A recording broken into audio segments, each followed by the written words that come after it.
May bagong testigo ang pamahalaan sa kaso ng mga nawawalang sabongero. Ayon kay Justice Secretary Crispin Rimulya, lalo pang mapalalakas nito ang kredibilidad ng whistleblower sa kaso ni Julie Patidongan o alias Totoy. May hawak umano ng mahalagang ebidensya ang bagong witness sa kaso. Inaasahang ipipresenta ng otoridad sa mga susunod na araw ang nasabing witness. Inaasahan rin na makikipag-usap ang DOJ kay Pangulong Ferdinand Marcos Jr. sa linggong ito hinggil sa kaso ng missing sabongeros.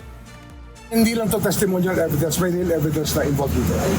Meron ditong totoong ebidensya na bukod sa kwento, meron itong sariling ebidensya pa na kalakip.